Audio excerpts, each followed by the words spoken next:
Capítulo 6. Querer é poder. Era um homem formidável, inesquecível. Seu nome George Reeves, professor do 5º ano na escola de Williams Avenue, em Norwood, Ohio. Estudei em sua classe. O Sr. Reeves media 2 metros e 10 centímetros e pesava 130 quilos. Tinha um rosto rude, granítico, e tal qual uma rocha de granito batia pelo sol. Sua expressão inflamava-se de repente e era então que ele se tornava formidável. Nele, a personalidade era tão impressionante como a estatura. Seu conceito de ensinar, simples e sem complicações. Sua tarefa, tal como a entendia, era fazer dos meninos homens e das meninas mulheres um tipo forte e invencível. Tinha esse mestre enormes manoplas, afirmo com conhecimento de causa, pois não raro ele as aplicava sobre o meu traseiro. Era um apologista de disciplina manual, mas agia sempre com rigorosa justiça. E somente quando nós merecíamos ficávamos conhecendo o peso da sua imensa mão. Jamais batia nas meninas, assustava-as com o olhar apenas. Certa feita, na minha coluna de jornal, contei a história do Sr. Reeves e recebi de diversas partes do país uma centena de cartas de ex-alunos, seus todos jactando-se por igual se haverem sido castigados pelo grande mestre, e que tratava realmente de um grande mestre está evidenciado pelo fato de que as ideias e princípios por ele ensinados, continuam lembrados e praticados, decorridos muitos anos. A minha menção ao Sr. Reeves é aqui feita com vistas àqueles que talvez discordem dos métodos seus métodos pedagógicos. De quando em quando, sem qualquer razão aparente, o Sr. Reeves gritava em plena aula: "Silêncio!" E quando ele pedia silêncio, fazia-se silêncio sem a menor dúvida. Em seguida, ele escrevia em enormes caracteres de forma no quadro negro a palavra incapaz. Virando-se para nós, quedava-se em atitude de expectativa. Já sabíamos então o que ele queria e cantávamos com toda a força dos nossos pulmões. Risque o in do incapaz. Com um gesto amplo, o Sr. Reeves elidia o in, deixando a palavra capaz clara e forte. Que isso lhes sirva de lição, dizia ele, depois limpando os dedos sujos de giz. Vocês nasceram para se tornar adultos fortes e cheios de confiança em si próprios, no seu país e em Deus. Não nasceram para ser meros pigmeus. Têm que desabrochar, transformando-se em homens e mulheres, na verdade, e eu lhes garanto. Todos são capazes disso. Para tanto, não percam nunca de vista o princípio do êxito. Querer é poder. Quem dentre todas aquelas crianças poderia jamais esquecer semelhante ponto de vista, especialmente quando de contínuo martelado na consciência de todas elas por um homem daquela força inteiramente voltada para aquele princípio de ação e depositando nele toda a fé. No capítulo... Nossa, era uma pergunta. Inteiramente voltado para aquele princípio de ação e depositando nele toda a fé. No capítulo anterior, contei a história de um homem da Austrália que se passou de uma atitude habitual negativa e derrotista para uma inteiramente vitoriosa por ter sido ouvido um gerente de vendas dizer durante um discurso: "Querer é poder." A ideia provou uma guinada dramática na sua forma de pensar. Uma vez consolidada em sua mente, ao saturar seus pensamentos, deu início a um processo através do qual o homem veio a encontrar-se como pessoa.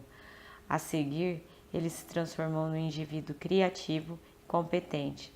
No presente capítulo, tratarei com profundidade dos fatores motivacionais inerentes àquele conceito. Querer é poder. Já se surpreendeu a si mesmo? Obviamente, o princípio em foco implica que uma pessoa é dona de considerável potencial íntimo, e é precisamente essa suposição que desejamos salientar. As pessoas possuem de fato mais talento, mais capacidade, mais eficácia do que aparentam. Thomas A. Edison foi um cientista exato e não cultivava de certo o hábito de fazer assertivas sem base.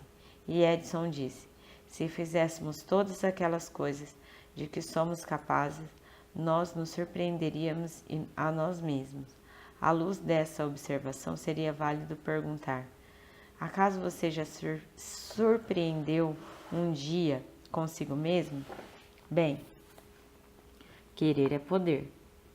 Li algures o relato de um impressionante incidente ocorrido com um marinheiro americano durante o conflito coreano. Esse lúcido e bem organizado jovem embasbacou todos quantos o rodeavam. E sem dúvida ele próprio se embasbacou com as qualidades que lhes vieram à tona durante a crise. Você tem uma ideia concreta do poderio inerente à sua personalidade? É compensador fazer a descoberta tanto mais que ela pode afetar a nossa vida futura, como aconteceu no caso do mencionado Marujo. Bem, voltando à nossa história, parece que um contratorpedeiro americano estava ancorado no porto de Wonsan durante o conflito coreano. A noite estava clara, enluarada e silenciosa. O contramestre, ao fazer uma inspeção rotineira, de repente se deteve petrificado. Um objeto grande e negro flutuava por perto. O contramestre logo percebeu tratar-se de uma mina de contato que se havia desprendido de um campo de minas e impelia pela maré. Derivava lentamente em direção ao navio. Agarrando-se ao interruptor, o contramestre chamou o oficial de serviço, que veio correndo imediatamente. Deu ciência ao capitão. Foi soado o alarme geral. O navio inteiro se movimentou. Oficiais, tripulantes olhavam consternados a mina que aos poucos se aproximava. Procurou-se fazer um levantamento instantâneo da situação. O desastre parecia iminente. Os oficiais apresentaram de pronto algumas sugestões. Seria o caso de levantar âncora? Não havia tempo suficiente. Acionar os motores e mudar a posição do navio? Tampouco era possível, pois a rotação da hélice só faria sugar mais rapidamente a mina. Daria para explodir a mina a tiros? Não, ela encontrava-se demasiado perto do depósito de munições. Que então se poderia fazer? Lançar um scaler e empurrar para longe a mina, usando varejões?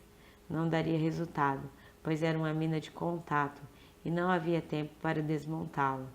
A tragédia desenhava-se inevitável. Um simples marujo se apresenta.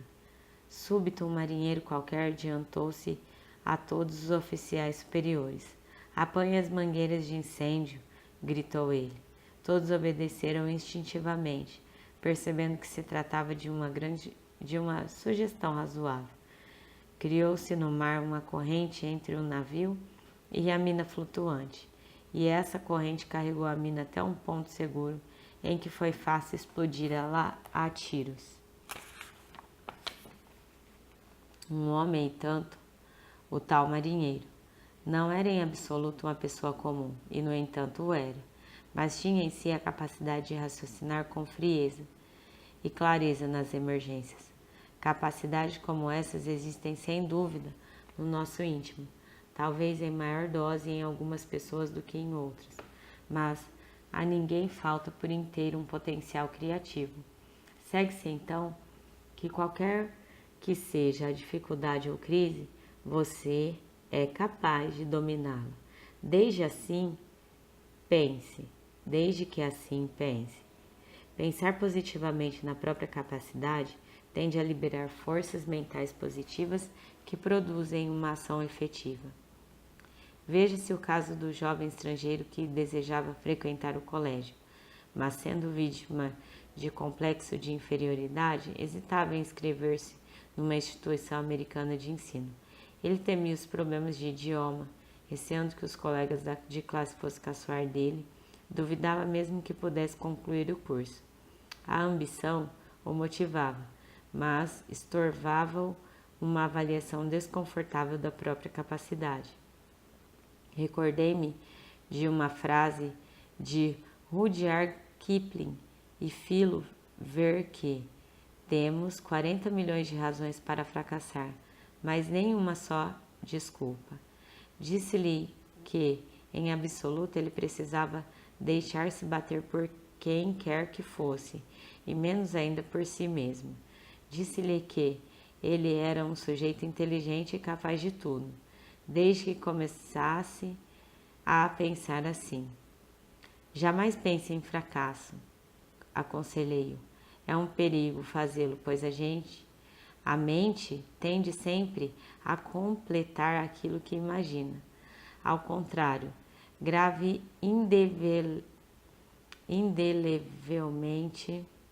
indelevelmente no espírito uma imagem de sucesso. Vá para o colégio, faça coro às risadas dos colegas e eles o adorarão por isso. Não permita que o seu sotaque provoque qualquer sensação de insuficiência. Talvez você se converta ainda num especialista em língua inglesa. Até lá, não se coloque na defensiva. Desde que modifique a atitude, ficará surpreso de ver a reação de seus colegas, ainda que eles se divirtam um pouco à sua custa. Conseguimos persuadir Hans a matricular-se no colégio. Ele se tornou muito popular entre os companheiros de estudo e conseguiu notas bastante boas durante o curso. Talvez a maior praga que estorva os seres humanos seja deformante e infeliz sensação de insuficiência, mas todos nós podemos nos livrar dessa dificuldade, ainda que ela nos venha afligindo a longo tempo. Nunca sabemos ao certo aquilo de que somos capazes enquanto tentamos. Se prosseguimos sempre com determinação, pensando positivamente em toda e qualquer situação, tentando sem desfalecimentos, não iremos fracassar. Sempre que um pensamento negativo lhe ocorrer, elimine-o, articulando deliberadamente um pensamento positivo, e não erija obstáculos da imaginação. Desdenhe isto de obstáculo, não lhes dê importância. Claro que as dificuldades têm que ser estudadas para poderem ser eliminadas, mas só devem ser encaradas como que realmente são. Jamais lhe dê corpo com o pensamento. Quando você se conscientizar da sua força potencial interior, compreenderá que não precisa sentir-se derrotado, apenas porque abrigou um dia algum sentimento de inferioridade. Águia ou galinha? Conhece a parábola da águia que pensava ser simples galinha? Um belo dia, diz a história, um ousado jovem subiu ao alto de uma montanha e encontrou um ninho de águia. Retirou do ninho um ovo e veio colocar numa das chocadeiras da granja do seu pai. A galinha chocou os ovos. Entre os filhotinhos, os pintinhos, nasceu um filhote de águia, criada entre galinhas. A pequena águia não sabia sequer que não era uma delas. Durante algum tempo, contentou-se com a sua sina e viveu uma vida normal de galinha. Mas à medida que crescia, começou a sentir estranhas ânsias interiores.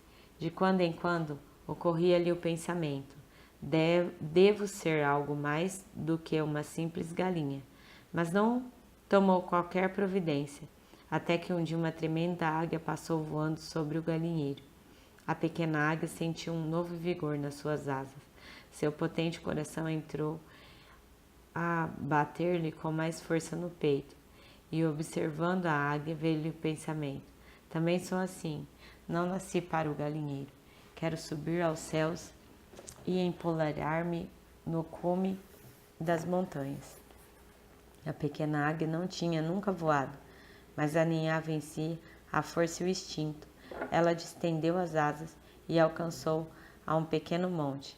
Deslumbrada, voou depois até um cabeço um pouco mais alto e afinal rasgou o azul subindo a um cume altíssimo. Tinha descoberto o seu grande eu.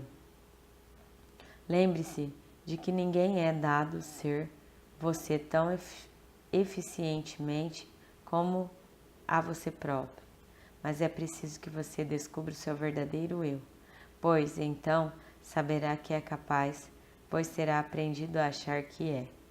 Terá encontrado o seu eu verdadeiro e, completando a nossa pequena parábola, que tal deixar de ser uma reles galinha e passar a ser aquela águia que existe em nós? Entre outras coisas, é divertido também. Claro que alguém poderá dizer: não sou nem galinha nem água, sou apenas um ser, nem águia, sou apenas um ser humano, e dos mais comuns, por sinal. Não espero nada excepcional de mim. Talvez aí esteja o problema, não esperar grande coisa de si. Fato indiscutível e assaz grave é esse de que nós nos colocamos precisamente no nível das nossas expectativas.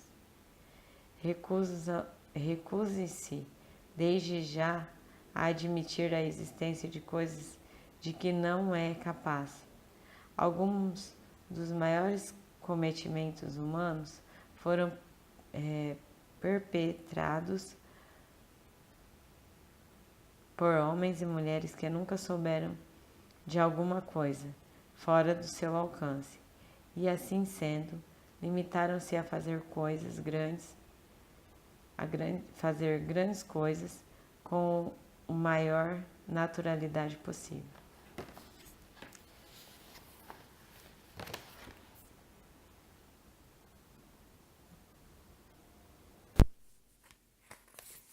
Atleta com apenas meio pé. Um bom exemplo é Tom Dempsey, que há alguns anos, com um inacreditável chute de 58 metros, eletrizou o mundo dos esportes. Tom nasceu com apenas a metade do pé direito e com uma legião na mão direita. Seus pais foram realmente grandes, pois nunca lhe permitiram sentir-se inferiorizado por sua deficiência. Em resultado disso, o menino fazia tudo quanto faziam os demais.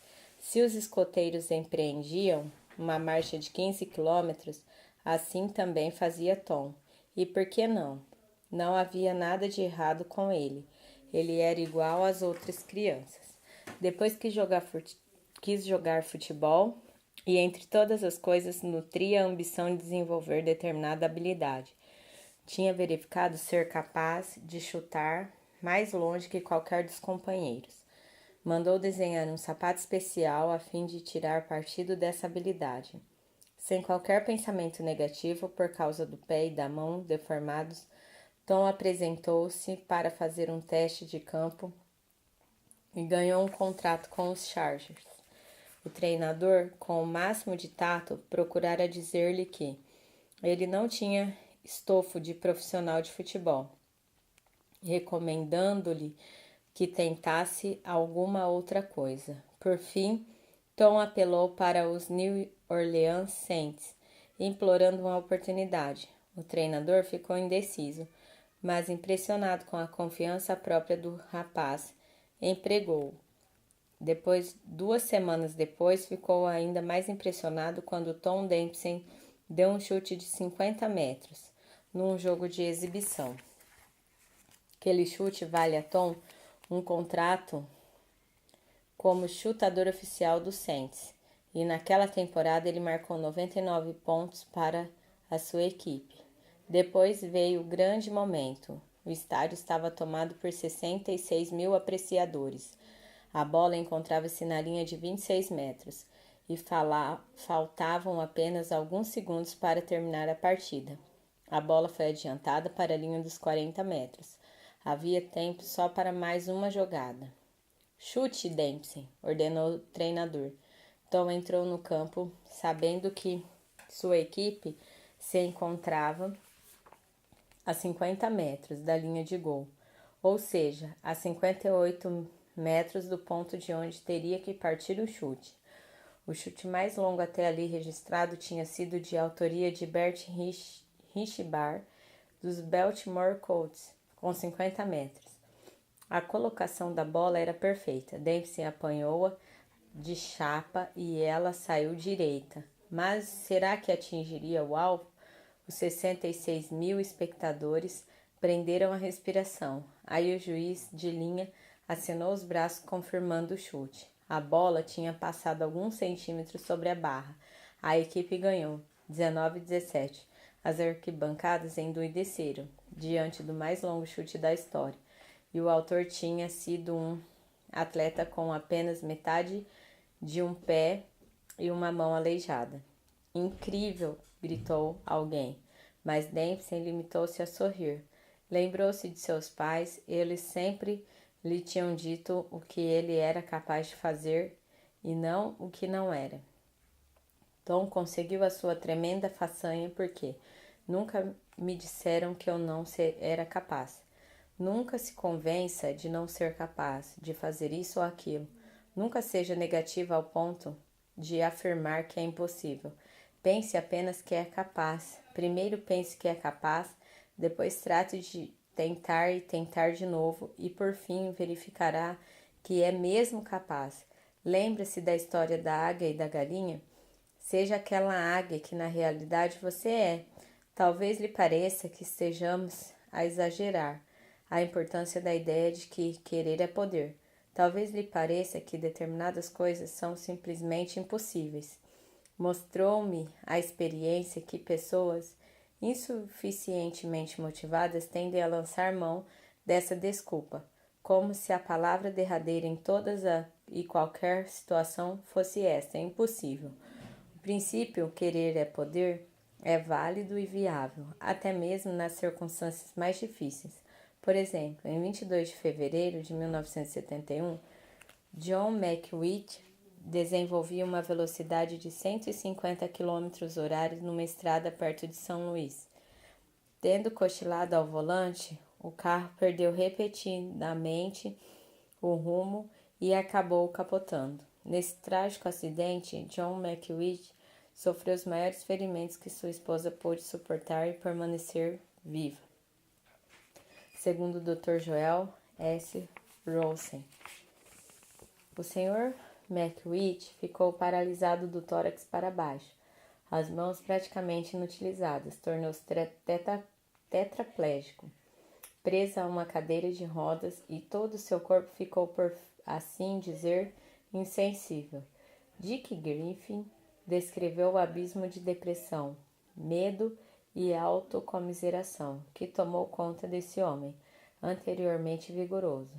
Mas McWheat encontrou dentro de si coragem e vontade suficiente para encetar a longa ascensão do desespero à vitória. O Sr. Griffin assinala que, a 29 de outubro de 1971, exatamente 35 semanas e 5 dias após o acidente, John McWheat voltou ao seu cargo de gerente divisional do Wall Street Journal para efeitos securitários. Ele é tido como uma pessoa inteiramente incapacitada, mas é ele quem arca com as responsabilidades de sua importante função. Há sempre os negativistas, que anseiam fazer exceção a essa filosofia positiva de que querer é poder. Vivem eles a enfatizar aquilo de que as pessoas não são capazes de encontrar uma oportunidade na vida, não são capazes de fugir à pobreza, não são capazes de se recuperar organicamente. Infelizmente, haverá quem dê ouvidos a tais baboseiras e se acomode ao ponto de vista do eu não sou capaz disso. Mas como não deve aturdi-lo, o exemplo magnífico de McWhich, capaz de vencer os maiores obstáculos simplesmente porque sabe que querer é poder. Ele agora escala montanhas espirituais. Tome-se uma outra crise, essa de um amigo, Ben B. Franklin, de Topeka, Kansas. Incluo aqui a sua história com a finalidade de ilustrar a força do conceito querer é poder, especialmente quando espiritualmente condicionado. Diz Ben: eu tinha 18 anos quando a montanha se voltou contra mim. Até então, tinha sido o amo, porque o alpinismo sempre fora a minha grande paixão. Eu passava os verões escalando montanhas e os invernos sonhando com o verão seguinte. Mas em 14 de abril de 1963 caí com 2 colegas da Universidade do Colorado. Eu escalava uma encosta perpendicular quando minha corda se rompeu. Sofri uma queda equivalente a 7 andares de um edifício e me estatalei no chão do cânion. Minha primeira sensação foi a de estar enfiado num novelo de lã negra. Em meio à dor, consegui apenas pensar nisso. Onde teria ido parar a minha corda? Que teria acontecido à minha corda? As vozes dos meus companheiros que tinham baixado às pressas mal me chegavam aos ouvidos. Quando chegou a equipe de salvamento com uma maca, eu já estava delirando. Amarraram-me e levaram-me para uma ambulância que a sirene, aos berros, fez comigo uma viagem de 45 quilômetros até Denver.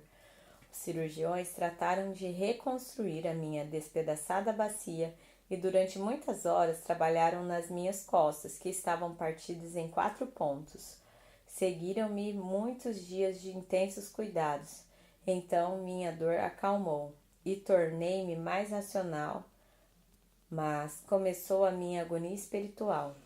O lençol que me cobria o corpo não se mexia. Eu podia mexer os dedos das mãos e torcer os pulsos, mas com crescente terror constatei que o meu corpo encontrava-se morto da cintura para baixo. Perder aquelas pernas que me levavam ao alto das montanhas? Não! Fiquei com raiva. Eram minhas aquelas pernas. Tinham que se movimentar segundo a minha vontade. Brutalmente tentei contrair algum músculo, encontrar algum nervo que rompesse aquela quietude de morte sob o lençol. Forcei até a minha última fibra emocional para que minha perna se mexesse. Nada. Lutava por uma esperança. Os dias passavam e as minhas pernas começavam a definhar.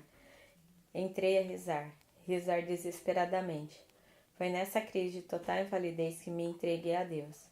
À noite, sozinho no meu quarto, eu lhe dizia: sabes que quero tornar a caminhar, mas não consigo.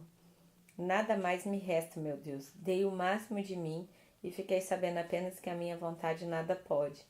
Se não a minha, seja feita a tua vontade.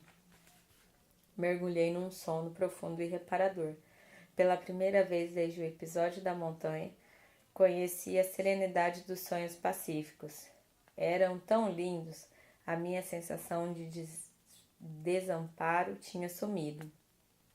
Naquela prece agoniada, eu havia entregue por completo nas mãos de Deus. Tinha aceitado o meu acidente e, ao fazê-lo, tinha aceitado a vontade divina e já não me era mais preciso lutar. À noite seguinte, mexer um artelho. Teria tido realmente um movimento ou não teria passado de uma sombra fugídia? Fascinado, olhei para a ponta do lençol com receio de tentar de novo. Depois, com toda a cautela, tentei de novo. Uma vez mais o lençol se mexeu. Explodi num riso de êxtase e comecei a gritar. Uma enfermeira entrou apreensiva no quarto. Tentei dar-lhe um beijo. Ela fugiu a tempo. Entoei uma oração de agradecimento a Deus, lágrimas rolando-me pelo rosto. Faz muitos anos que aquilo aconteceu, mas minha felicidade prossegue. Continuo parcialmente paralisado. mas depois de um ano na cadeira de rodas, passei as muletas. Formei-me e trabalho hoje com meu pai, um conferencista, e acompanho por todo o mundo com as minhas muletas. E rendo graças por cada passo que dou. Sinto-me até grato à montanha, pois através do meu acidente eu descobri alegrias maiores que o alpinismo. Sinto-me feliz e, na ocasião, não tinha senão 18 anos. Livre-se do impossível. Quanto ao conceito impossível, lembra-me a curiosa atitude de um conhecido autor, Napoleão Hill. Na juventude, ele alimentava a ambição de tornar-se escritor. Para alcançar esse desiderato, sabia que precisaria tornar-se perito no manejo das palavras. As palavras seriam o seu material de trabalho, mas como ele era pobre e sem instrução, alguns amigos bondosos lhe afirmaram que seu sonho era irrealizável. O jovem Hill pôs-se a economizar e comprou o melhor dicionário existente na praça. Todas as palavras de que iria precisar encontravam-se naquele dicionário, e ele pretendia conhecê-las todas. Aconteceu então uma coisa estranha. Ele tomou a palavra impossível, recortou-a com uma tesoura e jogou-a do lixo. Ficou assim com um livro escoimado desse conceito negativo, impossível. A partir daí, pautou toda a sua carreira pela premissa de que nada é impossível para quem quer. Não estou lhe sugerindo que arranque a palavra impossível do seu dicionário, mas sugiro, sem dúvida, que a suprima da mente. Elimine-a das suas conversas, afaste-a dos seus pensamentos, exclua-a das suas atitudes. Livre-se delas, pare de raciocinar em torno dela. Deixe de procurar palavras para ela. Que a palavra e o conceito se percam para sempre, e deem lugar à magnífica e rútila palavra possível, que se traduz por querer é poder. Lembre-se dessas palavras. Se tiveres fé como um grão de mostarda, nada vos será impossível. Escreva numa folha e guarde-as na sua carteira de dinheiro. Melhor ainda, grave-as indelevelmente na consciência. Viva de acordo com essa ideia. Viva com ela e conseguirá coisas notáveis.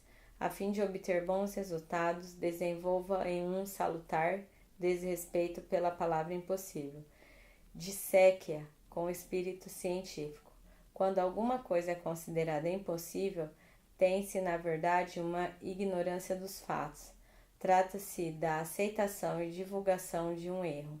Quando se procede a um estudo cuidadoso, o objetivo demonstra-se que a declaração "isto é impossível" carece de substância. Recordo-me que na minha mocidade era comum, quando se pretendia evidenciar o absurdo de algum pretenso, dizer: é mais fácil voar até a lua do que fazer isso. A ponte impossível. A construção de uma grande ponte sobre o Estreito de Mackinac é um caso que parece o seu lugar na literatura dos impossíveis concretizados e que também serve para desmantelar cientificamente o mito da impossibilidade. Parece que o erguimento da ponte foi obstado durante longos anos porque muitos o tinham como impossível. Já em 1880, alguns empresários de visão afirmavam que se fazia necessária uma ponte sobre o estreito. As ferrovias já tinham ramais para o leste, atravessado a península em demanda de Essinácio, ao norte do estreito, e rumado de Detroit para Mackinac City, ao sul. Havia também um serviço de transporte fluvial levando passageiros e mercadorias através dos 8 quilômetros de água que separavam as duas estradas de ferro. No inverno, porém, com o congelamento do estreito, nada transitava na região, o que constituía um estorvo para o desenvolvimento econômico da península. Diversos grupos propugnavam a ideia da ponte, mas reiteradamente esbarravam na assertiva. Impossível. Era impossível, diziam os mais sabidos, porque jamais se saberia fazer uma ponte capaz de resistir aos vertiginosos ventos que de hábito, açoitavam o estreito. Era impossível, segundo outros, porque a tremenda pressão dos gelos do inverno iria minar e rachar os alicerces. Era impossível, asseveravam outros ainda, porque estava provado que o subsolo da região do estreito era de argila xistosa, demasiado fraco para arcar com o peso das fundações da ponte. Durante algumas décadas, objeções desse tipo impediram que se construísse a ponte. Posteriormente, logo após a Segunda Guerra Mundial, o senador Prentice M. Brown providenciou uma investigação científica dos alegados empecilhos. Revelou a pesquisa que a maior velocidade eólica já registrada na zona do estreito tinha sido a ordem de 124 km por hora, durante essa tempestade verificada em novembro de 1940. Os engenheiros civis afirmaram que tudo havia razão para que desejada ponte não pudesse ser projetada para suportar ventos de velocidade média 2 vezes maior que aquela. Surgiram também especificações para os pegões e fundações prevendo capacidade de suportar uma pressão 5 vezes maior que qualquer outra pressão de gelo conhecida sobre a superfície do globo. Testes exaustivos provaram que a camada rochosa sob o estreito era capaz de aguentar mais de 18 toneladas de carga por metro quadrado, e cálculos feitos indicaram que as fundações poderiam ser planejadas para manter a pressão da carga dentro de um limite seguro de menos de 5 toneladas por metro quadrado. E no momento em que essas verificações puseram fim ao velho negativismo, os planos para a execução desse impossível sonho foram de imediato atacados. Acontece, porém, que quando a construção estava prestes a ser iniciada, ruiu uma ponte em Tacoma, Washington, por força da pressão ascensorial do vento provocada pela garganta subjacente. E se o mesmo viesse a suceder no Estreito de Mackinac, a objeção teve pronta resposta. Os engenheiros simplesmente colheram uma lição da catástrofe de Tacoma, aprendendo que era preciso instalar grades nas pontes a fim de propiciar um escoadouro para os ventos ascensionais. Afinal, a sonhada ponte sobre o Estreito de Mackinac, a ponte impossível, tornou-se realidade, 9 quilômetros e uma altura de 184 acima do nível da água, declarou o engenheiro projetista. Desde que haja suficiente força de vontade, suficiente inteligência e fé suficiente, pode-se fazer o impossível. E como tinha razão, como disse certa vez Harry Emerson Fordice, o mundo caminha tão ligeiro nos dias de hoje que um homem, no exato momento em que afirma a impossibilidade de alguma coisa, tem via de regra a sua palavra cortada pela realização dessa mesma coisa. Se você estiver diante de algum problema e o conceito da impossibilidade estiver estorvando, encete um estudo prático e objetivo nos chamados fatores impossíveis da situação. O veredito impossível é de hábito uma decorrência de alguma reação emocional face ao problema e pode a miúde ser modificado desde que se proceda a um exame frio e inteligente dos elementos em jogo, tal como foi feito no caso da ponte. Nunca é demais lembrar que os mitos cedem sempre diante dos fatos. O impossível é um mito e pode ser feito e você é capaz disso. É um fato. Atenha-se, pois, aos fatos. Deixe de lado os mitos. Reafirme o fato de que, pela aplicação do pensamento criativo, lhe é possível eliminar o impossível. A grande verdade é que, através do pensamento, da fé e da coragem, o chamado impossível pode fazer-se possível. E o indivíduo que consegue tal coisa é um tipo que jamais aceita a derrota. Segue sempre lutando, trabalhando e, acima de tudo, jamais deixa de acreditar em Deus, na vida e em si próprio. Nem o câncer o deteve. Noticiaram os jornais o caso de um homem que tinha sido promovido a contra-almirante. Quando ainda oficial subalterno da Marinha, ele tinha sido dispensado do serviço por ser portador de câncer. Sobreviveu a tremendas crises com a moléstia. Certa feita, informaram-lhe que teria apenas mais 2 semanas de vida, mas o tratamento acrescido de uma fé persistente funcionou e o câncer foi contido. Esse homem lutara a vida toda para tornar-se oficial da Marinha, mas com o estigma de canceroso, os regulamentos navais o impediram de regajar-se. Disseram-lhe que não havia nenhuma possibilidade, mas ele não desistiu. Ficou afinal sabendo ser necessário um ato do Congresso para ele voltar à Marinha. E o homem saiu em perseguição do ato do Congresso. O presidente Truman assinou um dispositivo de lei especial que o reconduziu à Marinha. O homem, Irving W. Rosenberg, tornou-se contra-almirante da 7ª Esquadra Norte-Americana. O almirante Rosenberg jamais desanimou, fixou uma meta para si e navegou-se a admitir a impossibilidade de a ela chegar. Fica aí provado que o ser humano é capaz de tomar as grandes impossibilidades da vida e transformá-las em possibilidades. Com a ajuda de Deus e uma conduta adequada de sua parte, o impossível pode se tornar possível. O princípio de imaginar resultados, de ignorar os impossíveis, é posto em prática não apenas por construtores de pontes e almirantes, mas também por esposas e mães, como, por exemplo, nos mostra a seguinte carta, cheia de uma profunda experiência humana de fé positiva. Ter um filho, impossível. Depois de 3 anos de casamento e nenhum filho, comecei a perguntar-me por quê. Consultei 5 médicos e todos disseram a mesma coisa.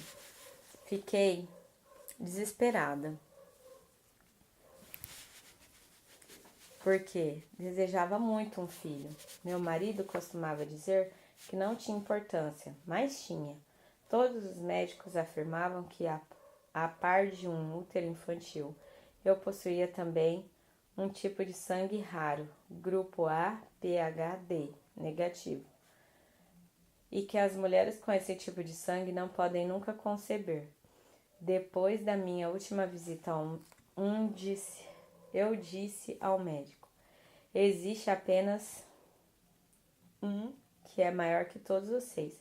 Voltei para casa e arranjei uma fotografia de uma linda menina de cabelos encaracolados. Era uma fotografia de propaganda de um produto alimentício. Dali em diante passei a olhar para a fotografia e rezar. Meu Deus, fazei que eu engravide antes de maio, quando serei obrigada a me submeter a uma complicada operação cirúrgica. Minha última visita ao médico tinha sido em fevereiro. Não demorou muito para que eu constatasse que Deus havia atendido a minhas súplicas, de maneira que aguardei o fim de maio para voltar ao consultório médico, e disse ao médico e à sua mulher, que era sua assistente, estou grávida. Eles riram. Pedi então que procedessem a um exame. Diante da minha determinação, o exame foi feito. Os dois se entreolharam embasbacados, e eu lhes disse, tenho consultado aquele médico de que lhe falei. Fazia mais de 2 meses que o fato tinha acontecido, e o médico afirmou que eu não poderia ficar mais de 3 com a criança no ventre. Mais de 3 meses. Fiquei. Posteriormente ele disse, não aguentará mais que 7 meses. Aguentei. Desde aquele instante não tive a menor dúvida de que Deus ouve nossas preces. Minha filha está hoje casada, tem 2 filhos e nenhum deles tem o meu tipo sanguíneo, mas sim o do pai. Algumas pessoas aceitam o insucesso com demasiada facilidade, outras não se acomodam facilmente, mas os problemas as vão exaurindo, gradativamente, até que elas se cansam e desanimam. O indivíduo que possui fé profunda, indômita coragem, é aquele que na vida colhe triunfos ao invés de derrotas. Não tenha medo de ter medo. Faz algum tempo faleceu um grande artista, Maurice Chevalier, mas deixou atrás de si a recordação de um ser humano corajoso e invencível. Durante muitas décadas, esse homem surpreendente deliciou as plateias do mundo com a sua palheta, sua voz de crooner e seu gostoso sorriso. Foi ele o francês número 1 da América. Jamais houve alguém como ele. Por que tantas pessoas o admiravam? Seria pelo seu talento, sua simpatia, seu entusiasmo, sua surpreendente energia? Talvez, mas eu o admirava porque ele era muito humano. Nada tinha de postiço, e admirava-lhe a coragem. Ele a possuía em grande dose e tinha necessidade dela. Coragem pode ser uma porção de coisas, mas o segredo da coragem é reconhecer pura e simplesmente os nossos sentimentos de deficiência e depois, com a ajuda de Deus, ir em frente a despeito de tudo. Certa noite em sua brilhante carreira, Maurice sentiu-se completamente atordoado. Foi pouco antes de entrar em casa. Seu cérebro parecia estar pegando fogo. O script fugia-lhe por completo. Ele fez um desesperado esforço para dominar-se, mas tinha o cérebro confuso. Ficou inteiramente perdido. Seus colegas procuraram dar-lhe cobertura, mas a tranquilidade que era a marca registrada de Maurice tinha sumido. Ele hesitou e gaguejou. Pela primeira vez na sua vida profissional, o grande ator falhou. Determinaram os médicos que ele descansasse. E Maurice foi para o sul da França sob cuidados de Dr. Robert Dubois. Sou um homem vencido, disse ele ao médico. Não passo de um fracassado. Não tenho mais futuro algum. O conselho foi que fizesse longas caminhadas e até a fim de restaurar seu combalido sistema nervoso. Mas nem assim desapareceu a sua agitação íntima. Maurice sentia-se profundamente amedrontado. Perdeu toda a confiança em si. Depois de algum tempo, julgando o médico que era chegado o momento, sugeriu que Maurice se exibisse perante uma pequena plateia da localidade. Mas, disse Maurice, a perspectiva me apavora. Que garantia tenho que minha mente não vai esvaziar-se de novo e que as tonturas não irão voltar? Nenhuma, respondeu o Dr. Dubois. Mas não deve ter receio de fracassar. Tem medo de voltar ao palco e por isso anda dizendo que a sua carreira está liquidada, mas o medo não é motivo para desistir. Não passa de uma desculpa esfarrapada. Quando o homem de coragem se encontra com medo, ele assim confessa e, apesar de tudo, vai em frente. Não tenha medo de ter medo. Exiba-se assim mesmo. Maurice passou por uma indizível agonia antes do seu aparecimento, diante daquela diminuta plateia de interior, mas apresentou-se muito bem. A alegria tomou conta dele. Eu sabia que não tinha vencido o medo em definitivo, mas reconheci que estava com medo e prossegui mesmo assim. O esquema funcionou. Depois daquela noite, no vilarejo do sul da França, Maurice exibiu-se perante enormes plateias em todo o mundo. Houve muitos momentos de medo, afirmou o artista. O doutor tinha razão. Não havia nenhuma garantia, mas o fato de ter medo nunca me deu vontade de abandonar tudo. E Maurice acrescentou, minha experiência ensinou-me o seguinte, se quisermos esperar aquele momento perfeito em que tudo está certo e isento de riscos, talvez esse momento nunca chegue, e montanhas deixarão de ser escaladas, corridas deixarão de ser vencidas, e a felicidade duradoura jamais será alcançada. E Maurice Chevalier conheceu a felicidade, Nunca abandonou a vida. Cantando e dançando, ele conquistou os corações de milhões de pessoas em todo o mundo, e a sua memória permanecerá para sempre, pois ele foi o homem que triunfou sobre si mesmo. Maurice não se curvou à derrota, e a razão pela qual não aceitou a derrota foi que aprendeu a grande lição inerente a todos os problemas humanos: querer é poder. A fé é invencível. Quando o Todo-Poderoso criou o homem, deu-lhe um toque de grandiosidade. O homem é uma miniatura, ou seja, uma mistura. Isso não padece dúvida, mas, por mais fraco, confuso e batido que esteja, subsiste nele um elemento que o qualifica como filho de Deus. Não importa o que aconteça ao homem em matéria de dificuldades e problemas, ele continua dono daqueles requisitos necessários para recuperar-se e ficar por cima.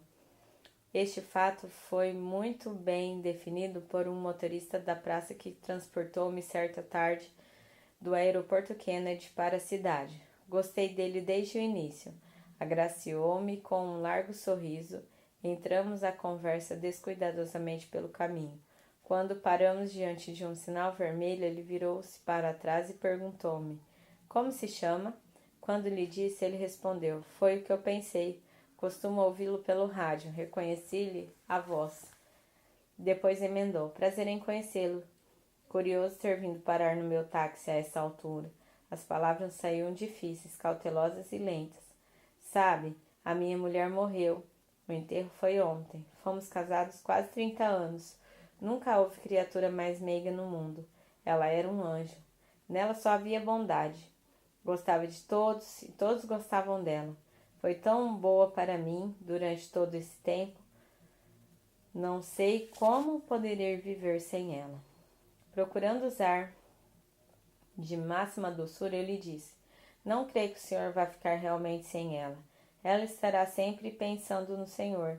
Em espírito estará com o senhor. O seu amor virá consolá-lo." "Obrigado, muito obrigado", retrucou o motorista, sensibilizado. "Ela era mulher maravilhosa. Pena que não a tenha conhecido." Depois de uma ligeira pausa, ele tornou a falar: "A vida é cheia de problemas, hein? Tenho 5 filhos, 4 são ótimos, mas um deles é um grande problema. Deu para tomar drogas e anda em péssima companhia, em um poço de ódio e maldade.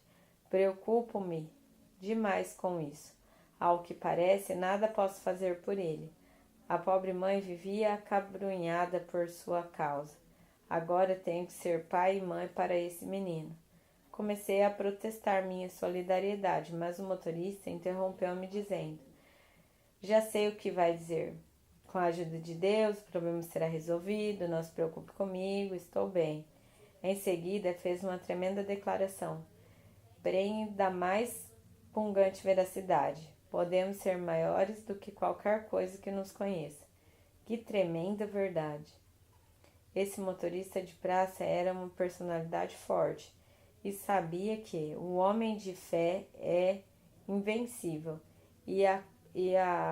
essa certeza se agarrava de modo que, apesar de toda a sua dor e de todos os seus receios, por causa de um filho realmente transviado, ele tinha forças para dizer: "Podemos ser maiores do que qualquer coisa que nos aconteça." Há neste mundo alguns seres humanos cheios de grandeza, e este homem é um deles. Potencialmente, todos possuímos o dom da invencibilidade. Querer é poder. Que coisa, então, dissemos por todo esse capítulo? 1. Querer é poder. Aquilo que pensamos será. Pense, portanto, que é capaz e você será capaz de tudo. 2. Lembre-se da dinâmica assertiva de Thomas e a Edison. Se fizéssemos todas aquelas coisas que somos capazes, nós nos surpreenderíamos a nós mesmos. 3. Como diz Rudyard Kipling, Temos 40 milhões de razões para fracassar, mas nenhuma só desculpa. 4. Talvez não exista um tigre no seu tanque, mas existe com certeza uma águia na sua mente. 5. Alegre-se, porque nunca lhe disseram que existe algo que você não é capaz de fazer. 6. Elimine a palavra impossível dos seus processos mentais. 7. O mundo caminha tão ligeiro nos dias de hoje que um homem, do exato momento em que afirma a impossibilidade de alguma coisa, tem, via de regra, a sua palavra cortada pela realização dessa mesma coisa. 8. É possível tornar possível o impossível. 9. Nunca, mas nunca aceite a derrota. 10. Podemos ser maiores que qualquer coisa que nos aconteça. Muito obrigado por me ouvir.